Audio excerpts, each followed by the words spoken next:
Wow, thank you. Nag-pause ka ng family time mo for this. Oo, buti pinayagan ka ng kids. Of course, pinayagan naman ako. Oo. Yeah, and also I want to be there naman all the way for Manila Spiders. Yeah, you've been doing your part, sharing the word online with, of course, talaga your community. How does it feel to read the comments? Well, it's a mix, no? Kasi you can never please everybody. And they will never understand completely all the things that you do.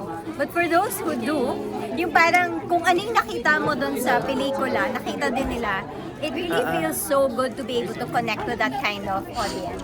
Yeah. For you, what was the message? For me, the message is, it's up to us. Ang lalim niya in the sense na yung pelikula hindi siya nagbibigay ng direksyon na ito ang tamang gawin or wala siyang direct na moral of the story. Pero instead, what it gives us is a glimpse or a picture of reality. This is something that happened before, still happening until today, di ba? Sadly. And that the choice is always up to us. Na tayong mga naiipit sa ganito kalalaking systemic evil ay may pagkakataong gumawa ng part natin. And as much as gusto nating baguhin yung structures na malalaki, hindi naman natin kaya yon. Meron siyang binibigay na pagkakataon sa atin na ikaw, anong gusto mong gawin? And ikaw ba, naging encouraging ba to sa'yo para magpatuloy sa showbiz? Okay. Akala ko sa Pilipinas. Pwede rin. Gusto mo ba unahin natin yon? Sunurin natin yung isa? Sa paggawa ng pelikula, my prayer has always been na this movie will tell me if I will keep doing it again. And I am glad to say that it's a yes. I think that's the experience that my director and MQuest has given me. I'm just so blessed na ito yung naging una kong pelikula after so many years of not doing anything. And it was so meaningful. Rizal Days tomorrow. You know, you have kids. Your community are mostly moms. You know, families. Yes, and also I think para siyang, I don't know, para siya nag-full circle for me because I first felt this when I was watching Gomburza. When I was watching Gomburza, I said, okay, I think I want to do this again. Ganito na.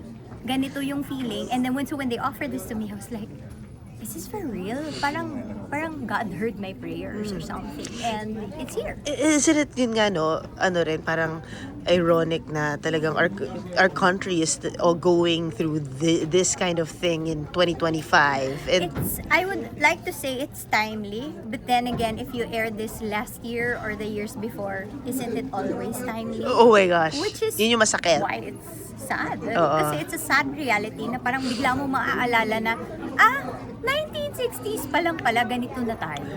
Diba? Nasaktan ka ba sa pelikula? Ako nasaktan ako eh. Oo, yun yung masakit When I was eh. reading the script pa lang, damang-dama ko na siya. Then seeing it all come together on screen, all the more with the music, with the acting, with the direction of Derek Raymond, parang sa akin, yun nga yung term ko eh, ang sakit panoorin nung katotohanan. Oo, ang sakit. Yun na yung makikita nila dito. Yes, Alright. super. And of course, Yoli, di ba? Crucial siya. Hindi siya, no small roles. Yes. Di ba? Okay, to other people, of course, you know, it would seem small. Kasi parang, bakit ganyan lang, konti lang yung scene mo, hindi ka masyado nagsalita and all. But I think I'm also very far, wala na, end of that era na rin kasi ako, na I'm just accepting roles for the exposure. I'm now accepting roles for the project. Like, what kind of project is it that I belong to? Mas gusto kong maging proud dun sa proyekto na kinabibilangan ko kasi yung masabi ko lang na, ang laki ng part ko. Yeah. Thank you.